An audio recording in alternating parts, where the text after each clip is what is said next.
Assalamualaikum anak-anak. Kali ini Bu Ruri akan menyampaikan ringkasan materi tentang ciri-ciri makhluk hidup. Langsung saja yuk kita belajar. Ciri-ciri makhluk hidup. Makhluk hidup memiliki beberapa ciri-ciri seperti bernafas, bergerak, membutuhkan makan dan minum, tumbuh, berkembang biak, serta peka terhadap rangsang. Kita bahas satu-satu ya. Yang pertama, bernafas. Manusia bernafas menggunakan paru-paru. Udara masuk melalui hidung, kemudian dibawa ke paru-paru. Hewan. Alat pernafasan hewan ada beberapa, seperti paru-paru, insang, trakea, dan pundi-pundi udara. Sedangkan pada tumbuhan, tumbuhan bernafas melalui stomata atau mulut daun. Ciri yang kedua yaitu bergerak.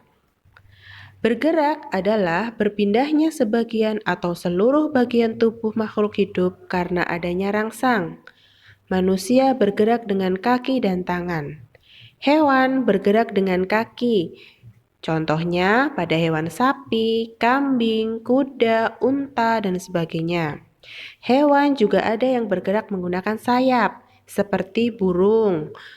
Ada juga yang bergerak dengan sirip, contohnya ikan. Tumbuhan yang bergerak hanya bagian tertentu saja, seperti batang dan akar. Ciri yang ketiga yaitu membutuhkan makan dan minum. Makhluk hidup membutuhkan makan untuk pertumbuhannya. Tumbuhan membuat makanannya sendiri dengan cara fotosintesis. Ayo, apa itu fotosintesis? Fotosintesis adalah proses pembuatan makanan sendiri oleh tumbuhan. Dalam proses fotosintesis, tumbuhan memerlukan gas karbon dioksida, air, serta cahaya matahari. Ciri yang keempat yaitu tumbuh. Tumbuh adalah proses perubahan makhluk hidup dengan pembentukan organ-organ yang mengarah pada kedewasaan. Pada hewan, pertumbuhan tersebut dinamakan metamorfosis. Arti metamorfosis sendiri yaitu serangkaian perubahan bentuk. Ini adalah contoh pertumbuhan pada manusia, diawali dari bayi, balita, anak-anak, dewasa, kemudian menjadi tua. Yang selanjutnya, pertumbuhan pada tumbuhan. Mulai dari biji, lalu muncul tunas, lalu muncul daun, kemudian menjadi semakin besar tumbuhannya, lalu menjadi tumbuhan dewasa.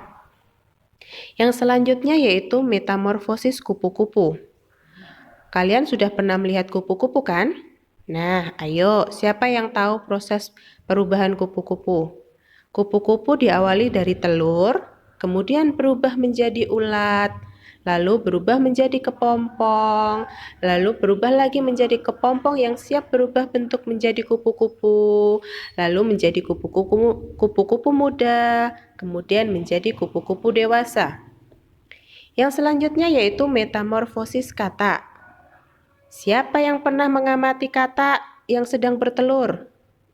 Banyak sekali kan jumlah telur katak? Nah, proses perubahan katak diawali dari telur, kemudian berubah menjadi kecebong tanpa kaki, kemudian berubah menjadi kecebong dengan kaki, lalu berubah menjadi katak muda yang masih memiliki ekor, dan terus berubah menjadi katak dewasa. Selanjutnya yaitu metamorfosis nyamuk. Nyamuk diawali dari telur, berubah menjadi jentik-jentik, lalu menjadi pupa, lalu menjadi nyamuk muda, dan akhirnya menjadi nyamuk dewasa. Ciri yang selanjutnya, yang kelima yaitu berkembang biak. Makhluk hidup berkembang biak agar tidak punah. Makhluk hidup berkembang biak dengan cara melahirkan atau bertelur. Pada hewan sapi, kambing, kuda adalah salah satu contoh yang berkembang biak menggunakan cara melahirkan. Lalu untuk burung, kura-kura, ikan, mereka berkembang biak dengan cara bertelur.